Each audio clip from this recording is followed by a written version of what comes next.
نزلنا نتعرف على نسبة الوعي السياسي في الشارع المصري وسألناهم: تعرف ايه هو قانون الطوارئ؟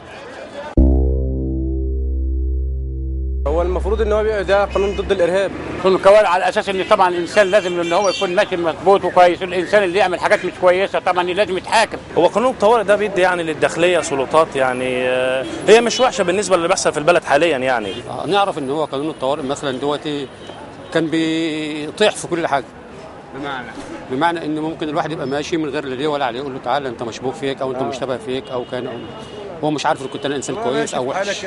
اللي هو حظر التجمع والتجمهر والقبض على اي حد في اي وقت وفي اي مكان. قانون الطوارئ ان هو كان اي حد ماشي ممكن يتقبض عليه على اساس ان هو مثلا مشكوك فيه او اي حاجه من دي.